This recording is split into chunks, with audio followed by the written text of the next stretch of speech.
ભરૂચ જિલ્લામાં ગત વર્ષનું પરિણામ 61.07% હતું, જે વધીને આ વર્ષ રેકોર્ડ બ્રેક 81.12% પરિણામ જાહેર થયું છે.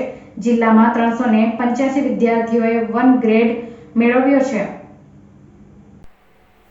ગુજરાત માધ્યમિક શિક્ષણ બોર્ડની વેબસાઇટ ઉપર ધોરણ 10નું પરિણામ જાહેર થતાં વિદ્યાર્થીઓ ઘર બેઠા જ પોતાનું પરિણામ જોયા હતા, જેમાં અનેક વિદ્યાર્થીઓ પાસ અને નાપાસ થયા. કંઈ ખુશી કંઈ ગમનો માહોલ જોવા મળ્યો હતો. ભરૂચ જિલ્લામાં ગત વર્ષનું પરિણામ 61.07% હતું, જે વધીને આ વર્ષ રેકોર્ડ બ્રેક 81.12% પરિણામ જાહેર થયું છે.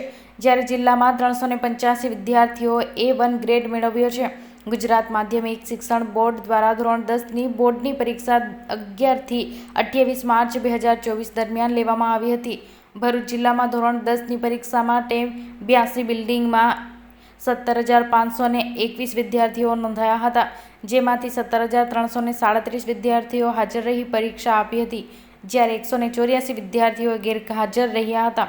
આજે સવારે જાહેર થયેલા ધોરણ 10ના પરિણામમાં કુલ 14,064 વિદ્યાર્થીઓ પાસ થયા છે, જ્યારે 3,273 વિદ્યાર્થીઓ નાપાસ થયા. કંઈ ખુશી કંઈ ગમનો માહોલ જોવા મળી રહ્યો છે.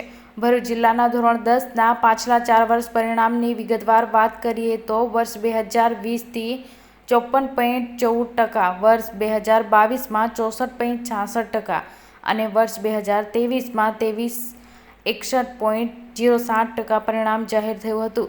જ્યારે આ વર્ષ 24માં વિદ્યાર્થીઓ સૌથી વધારે 81.12% પરિણામ નોંધાયું છે. ભરૂચ જિલ્લામાં 0 પરિણામવાળી શાળાની વાત કરીએ તો 3 શાળાઓ નોંધાઈ છે અને 100% મહત્તમ પરિણામવાળી 43 શાળાઓ નોંધાઈ છે. નમસ્કાર.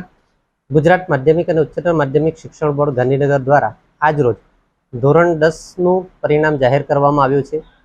82% જેટલું ઊંચું પરિણામ ગુજરાત રાજ્યનું આવ્યું છે. ભરૂચ જિલ્લાનું પરિણામ પણ 81.12% જેટલું આવ્યું છે. 385 જેટલા વિદ્યાર્થીઓ A1 ગ્રેડ સાથે પાસ થઈ ભરૂચ જિલ્લાનું નામ રોશન કર્યું છે.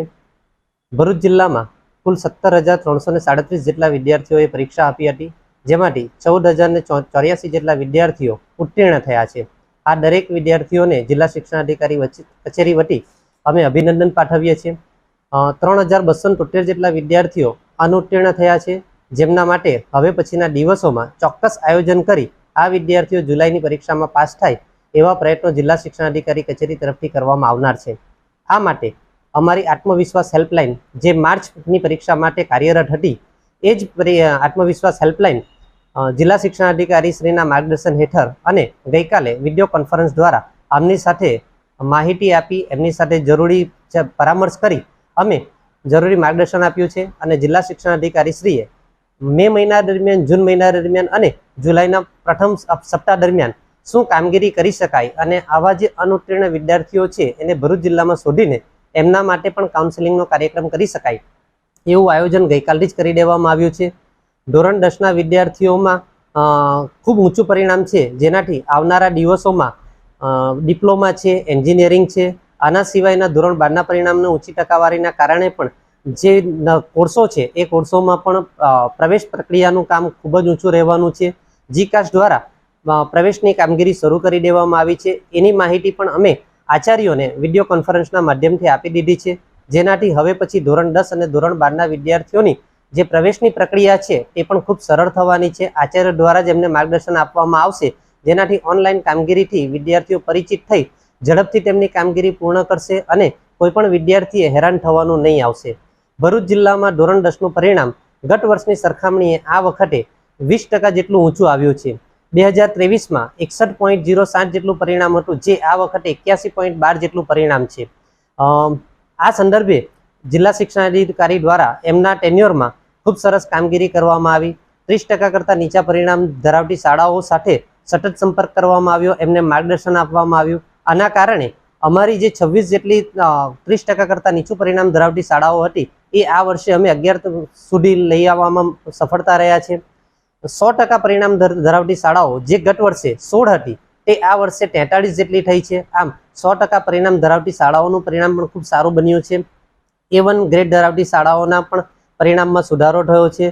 દરેક શાળાઓને આ પરિણામ માટે શુભેચ્છા પાઠવવામાં આવે છે, અભિનંદન આપવામાં આવે છે અને જે શાળાઓ 100% પરિણામ હાંસલ કરી છે એવી દરેક શાળાઓને પણ અમે અભિનંદન આપીએ છીએ. આવનારા વર્ષોમાં પણ પરિણામ આ પ્રમાણે જ આવશે એ માટે આપણે સખત પ્રયત્ન કરવા માટે આયોજન કરી રહ્યા છે અને જુલાઈમાં દરેકે દરેક વિદ્યાર્થી જે અસફળ થયા છે એમનું પણ ખૂબ સારું પરિણામ આવે એ માટે અત્યારથી જ આયોજન કરી રહ્યા છે.